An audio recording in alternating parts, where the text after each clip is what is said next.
ಸರ್ಕಾರ ಮತ್ತೆ ಸಿಜೆಪಿ ನಡುವೆ ಮೂರನೇ ಸುತ್ತಿನ ಮಾತುಕತೆ ನಡೀತಾ ಇದೆ. ದೆಹಲಿಯ ಕಾನ್ಸ್ಟಿಟ್ಯೂಷನ್ ಕ್ಲಬ್ ಆಫ್ ಇಂಡಿಯಾದಲ್ಲಿ ಸಭೆ ನಡೀತಾ ಇದೆ.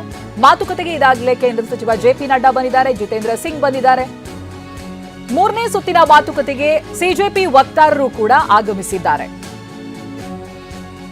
ಮೂರನೇ ಬಾರಿ ಸರ್ಕಾರದ ಜೊತೆಗೆ ಸಿಜೆಪಿ ವಕ್ತಾರರು ಸದಸ್ಯರು ಮಾತುಕತೆಗಿಳಿದಿದ್ದಾರೆ. ದೆಹಲಿಯ ಕಾನ್ಸ್ಟಿಟ್ಯೂಷನ್ ಕ್ಲಬ್ ಆಫ್ ಇಂಡಿಯಾದಲ್ಲಿ ಸಭೆ ನಡೀತಾ ಇದೆ. ಅವರಿಟ್ಟಿರುವಂತಹ ಮೂರು ಬೇಡಿಕೆಗಳು ಅದು ಟ್ವೀಟ್ ಮೂಲಕವಾಗಿಯೂ ಕೂಡ ಸಿಜೆಪಿ ವ್ಯಕ್ತಪಡಿಸಿದೆ. ಒಂದು, ಧರ್ಮೇಂದ್ರ ಪ್ರಧಾನ್ ಅವರ ರಾಜೀನಾಮೆ ಆಗಲೇಬೇಕು ಅಂತ ಹೇಳಿರೋದು.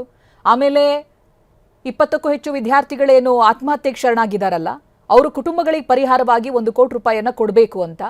ಅದಾದ ನಂತರದಲ್ಲಿನೂ ಈ ಪ್ರೊಟೆಸ್ಟ್ನಲ್ಲಿ ಭಾಗವಹಿಸಿರುವಂತಹ ವಿದ್ಯಾರ್ಥಿಗಳ ಮೇಲೆ ಯಾವುದೇ ರೀತಿಯಾದಂತಹ ಕ್ರಮವನ್ನ ಕೈಗೊಳ್ಳಬಾರದು ಅನ್ನೋದಾಗಿ. ಸೊ ಇದಕ್ಕೆಲ್ಲ ಸಂಬಂಧಪಟ್ಟಾಗಿ ಇವತ್ತು ಮಾತುಕತೆಗಳು ನಡೀಬಹುದು. ಪ್ರತಿನಿಧಿ ಹರೀಶ್ ಇದೆಲ್ಲದಕ್ಕೆ ಸಂಬಂಧಪಟ್ಟಾಗಿ ಮಾಹಿತಿಯನ್ನ ಕೊಡ್ತಾರೆ. ಹರೀಶ್, 24 ಗಂಟೆಗಳಲ್ಲಿ ಯಾವ ರೀತಿಯಾದಂತಹ ಬೆಳವಣಿಗೆಗಳಾಗ್ತಾ ಇದೆ ಅಂತ ನಾವು ಗಮನಿಸ್ತಾ ಇದ್ವಿ. ಇದೀಗ ಪ್ರಧಾನ್ ರಾಜೀನಾಮೆಯನ್ನ ಕೊಟ್ಟಾಗಿದೆ. ಇದಾದ ನಂತರದಲ್ಲಿಯೂ ಕೂಡ ಸಿಜೆಪಿ ಟ್ವೀಟ್ ಅಲ್ಲಿ ಸ್ಪಷ್ಟ ಆಗ್ತಾ ಇದೆ, ಇನ್ನೂ 2 ಬೇಡಿಕೆಗಳು ಬಾಕಿ ಇದೆ ಅಂತ. ನೋಡೋದಕ್ಕೆ ಸಿಂಪಲ್ ಆಗಿ ಕಾಣಿಸ್ತಾ ಇದೆ. ಬಟ್ ಇವತ್ತಿನ ಸಭೆಯಲ್ಲಿ ಬೇರೇನ್ ಮಾತುಕತೆಗಳು ಮುಂದಕ್ಕೆ ಬರುವಂತ ಸಾಧ್ಯತೆಗಳಿದೆ, ಮಾತುಕತೆಗಳಾಗೋ ಸಾಧ್ಯತೆ ಇದೆ, ಏನ್ ಗೊತ್ತಾಗ್ತಾ ಇದೆ ಇನ್ಸೈಡ್ ಹರೀಶ್? ಚೈತ್ರ, ಈ ಪ್ರತಿಭಟನೆ ಆರಂಭ ಆಗುವಂತಹ ಸಂದರ್ಭದಲ್ಲಿ 3 ಪ್ರಮುಖ ಬೇಡಿಕೆಗಳನ್ನ ಸಿಜೆಪಿ ಪಕ್ಷದ ವಕ್ತಾರರು ಮುಂದೆ ಇಟ್ಟಿದ್ರು, ಕೇಂದ್ರ ಸರ್ಕಾರದ ಮುಂದೆ ಇಟ್ಟಿದ್ರು. ಪ್ರಮುಖವಾಗಿ ಧರ್ಮೇಂದ್ರ ಪ್ರಧಾನ್ ಅವರು ರಾಜೀನಾಮೆಯನ್ನು ಕೊಡಬೇಕು ಅನ್ನುವಂಥದ್ದೊಂದು, ಇನ್ನು ಪ್ರಮುಖವಾಗಿ ಯಾರೆಲ್ಲ ವಿದ್ಯಾರ್ಥಿಗಳು ಆತ್ಮಹತ್ಯೆ ಮಾಡ್ಕೊಂಡಿದ್ದಾರೆ ಅವರ ಕುಟುಂಬಗಳಿಗೆ ತಲಾ 1 ಕೋಟಿ ರೂಪಾಯಿ ಪರಿಹಾರ ಕೊಡಬೇಕು ಅಂತ. ಇನ್ನು ಪ್ರಮುಖವಾಗಿ 20ನೇ ತಾರೀಕು ನಡೆದಂತಹ ಹೋರಾಟ ಏನಿದೆ, ಪೊಲೀಸರು ಹಾಗೂ ವಿದ್ಯಾರ್ಥಿಗಳ ನಡುವೆ ಸಂಘರ್ಷ ಆಯಿತು. ಈ ಸಂಘರ್ಷದಲ್ಲಿ ಅನೇಕ ವಿದ್ಯಾರ್ಥಿಗಳ ಮೇಲೆ FIR ದಾಖಲೆ ಆಗಿರುವಂತಹದ್ದು. ಈ FIR ಅನ್ನ ವಾಪಸ್ ಪಡಿಬೇಕು ಅನ್ನುವಂತಹ ಪ್ರಮುಖ 3 ಬೇಡಿಕೆಗಳನ್ನ ಈಗ ಕೇಂದ್ರ ಸರ್ಕಾರದ ಮುಂದೆ ಇಟ್ಟಿದ್ದಾರೆ. ಈಗ ಧರ್ಮೇಂದ್ರ ಪ್ರಧಾನ್ ಅವರು ರಾಜೀನಾಮೆಯನ್ನು ಕೊಟ್ಟಿದ್ದಾರೆ. ಧರ್ಮೇಂದ್ರ ಪ್ರಧಾನ್ ಅವರು ರಾಜೀನಾಮೆ ಕೊಟ್ಟ ಬಳಿಕ ಇನ್ನು 2 ಪ್ರಮುಖ ಬೇಡಿಕೆಗಳ ಬಗ್ಗೆ ಇವತ್ತು ಚರ್ಚೆ ಆಗಬೇಕಾಗಿದೆ. ಹೀಗಾಗಿ ಇವತ್ತು ಜೆಪಿ ನಡ್ಡಾ ಹಾಗೂ ಇನ್ನೊಬ್ರು ಕೇಂದ್ರ ಸಚಿವರಂತ ಜಿತೇಂದ್ರ ಸಿಂಗ್ ಅವರು ಈಗಾಗಲೇ ಕಾನ್ಸ್ಟಿಟ್ಯೂಷನ್ ಕ್ಲಬ್ ಅನ್ನ ತಲುಪಿದ್ದಾರೆ. ಕಾನ್ಸ್ಟಿಟ್ಯೂಷನ್ ಕ್ಲಬ್ ನಲ್ಲಿ ಈಗಾಗಲೇ ಸಭೆ ಆರಂಭ ಆಗಿರುವಂತಹದ್ದು. ಸಿಜೆಪಿ ಪಕ್ಷದ ವಕ್ತಾರರು ಕೂಡ ಈ ಸಭೆಯಲ್ಲಿ ಭಾಗಿಯಾಗಿದ್ದಾರೆ.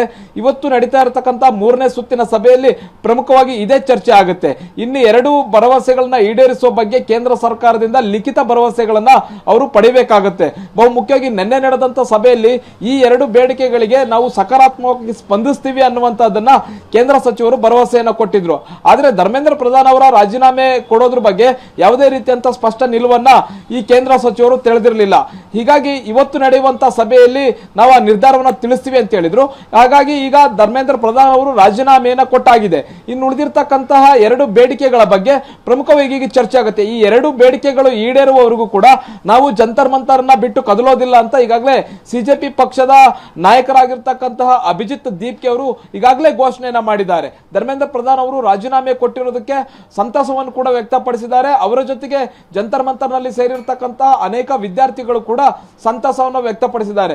ಪ್ರಧಾನಿ ನರೇಂದ್ರ ಮೋದಿ ಅವರ ಸಂಪುಟದಲ್ಲಿ ಯಾರು ಕೂಡ ರಾಜೀನಾಮೆ ಕೊಡುವಂತಹ ವಿಷಯ ಇರಲಿಲ್ಲ ಅಥವಾ ಅದು ಕಷ್ಟ ಅನ್ನುವಂತಹ ನಿಟ್ಟಿನಲ್ಲಿ ಹೇಳಲಾಗ್ತಿತ್ತು. ಆದ್ರೆ ನಾವು ಅದನ್ನ ಸಾಧಿಸಿ ತೋರಿಸಿದ್ದೇವೆ ಅನ್ನುವಂತಹದನ್ನ ಅಭಿಜಿತ್ ದೀಪ್ಕೆ ಅವರು ಹೇಳ್ಕೊಂಡಿರುವಂತಹದ್ದು. ಧರ್ಮೇಂದ್ರ ಪ್ರಧಾನ್ ಅವರು ಕೊಟ್ಟಿರ್ತಕ್ಕಂಥ ರಾಜೀನಾಮೆಗೆ ಅನೇಕ ರಾಜಕೀಯ ನಾಯಕರುಗಳು ಕೂಡ ಅಭಿಪ್ರಾಯವನ್ನು ವ್ಯಕ್ತಪಡಿಸ್ತಾ ಇದ್ದಾರೆ. ಈಗ ನಡೀತಾ ಇರತಕ್ಕಂತಹ ಕಾನ್ಸ್ಟಿಟ್ಯೂಷನ್ ಕ್ಲಬ್ ನಲ್ಲಿ ಸಭೆ ಏನಿದೆ ಇದು ಬಹಳಷ್ಟು ಪ್ರಮುಖ ಆಗುತ್ತೆ. ಇನ್ನು 2 ಬೇಡಿಕೆಗಳನ್ನ ಈಡೇರಿಸೋದಕ್ಕೆ ಕೇಂದ್ರ ಸರ್ಕಾರ ಒಪ್ಕೊಳ್ಳುತ್ತಾ, ಕೇಂದ್ರ ಸರ್ಕಾರದ ಸಚಿವರು ಏನ್ ಹೇಳ್ತಾರೆ ಅನ್ನುವಂಥದ್ದು ಬಹಳಷ್ಟು ಕುತೂಹಲ ಕೆರಳಿಸಿದೆ. ಒಂದ್ ವೇಳೆ ಆ ಷರತ್ತನ್ನ ಒಪ್ಕೊಳ್ಳಿಕ್ಕೆ ಕೇಂದ್ರ ಸರ್ಕಾರ ಮುಂದಾಗ್ಲಿಲ್ಲ ಅಂತಂದ್ರೆ ಈ ಪ್ರತಿಭಟನೆ ಇನ್ನಷ್ಟು ದಿವಸಗಳ ಕಾಲ ಮುಂದುವರಿಯುವಂತಹ ಸಾಧ್ಯತೆ ಇದೆ. ಅದೇ ರೀತಿಯಾದಂತಹ ಘೋಷಣೆಯನ್ನ ಸಿಜೆಪಿ ಪಕ್ಷದ ನಾಯಕ ಆದಂತಹ ಅಭಿಜಿತ್ ದೀಪ್ಕೆ ಅವರು ಘೋಷಣೆಯನ್ನ ಮಾಡಿದ್ದಾರೆ. ಈ 2 ಬೇಡಿಕೆ ಈಡೇರಲಿಲ್ಲ ಅಂತಂದ್ರೆ ಪ್ರೊಟೆಸ್ಟ್ ಮುಂದುವರಿಯುತ್ತೆ ಅನ್ನುವಂತಹ ಸೂಚನೆಯನ್ನ ಕೊಟ್ಟಿದ್ದಾರೆ. Chaitra, okay, thank you Harish ಮಾಹಿತಿಗಾಗಿ. ಇನ್ನು ಪ್ರಧಾನ್ ರಾಜೀನಾಮೆ ದೇಶದ ಯುವ ಜನತೆಯ ಗೆಲುವು ಅಂತ ವಯನಾಡ್ನಲ್ಲಿ ಸಂಸದೆ ಪ್ರಿಯಾಂಕಾ ಗಾಂಧಿ ಹೇಳಿಕೆಯನ್ನ ಕೊಟ್ಟಿದ್ದಾರೆ. ಯಾರು ಸಂವಿಧಾನವನ್ನ ನಾಶ ಮಾಡಲು ಯತ್ನಿಸಿದ್ರು, ಜನರ ಧ್ವನಿಯನ್ನ ಹತ್ತಿಕ್ಕೋದಕ್ಕೆ ಎಲ್ಲಾ ಪ್ರಯತ್ನ ಮಾಡಿದ್ರು, ಇಂದು ಅಂಥವರಿಂದ ದೇಶದ ಜನರು ತಮ್ಮ ದೇಶವನ್ನ ಮರಳಿ ಪಡೆಯೋದಕ್ಕೆ ಪ್ರಾರಂಭಿಸಿದ ದಿನ ಅಂತ ಪ್ರಿಯಾಂಕಾ ಹೇಳಿದ್ದಾರೆ. Yes, so I'm very, very happy for many reasons. But the main reason is that I believe today, the 25th of July 2026, is the day that the people of our country have started claiming their country back from those who have tried to destroy the Constitution, from those who have tried everything to oppress and suppress the voice of our people. I believe that this is a victory for the youth of India. I am so proud of each one of them who has gone and stood there. They have done it exactly in the way that Mahatma Gandhi taught us. They have done it non-violently.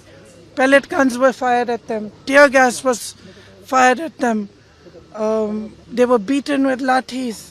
They had injuries, serious injuries, but they did not bend. The government had to bend to their will. And that is a lesson for every ruler of this country from now to forever. You have to listen to the will of the people. In this country, this is a democracy. The will of the people is paramount. There is nothing above it. No human being, no single leader, no dictator, no force can stop the will of the Indian people. Today, this has been proved by our students, by our young people. And they have stood there regardless, everywhere, not just in Delhi, across India. They have not cared about any political party, anybody who is trying to make politics out of it, anything. They have not cared. They have stood for what they believed was right. They have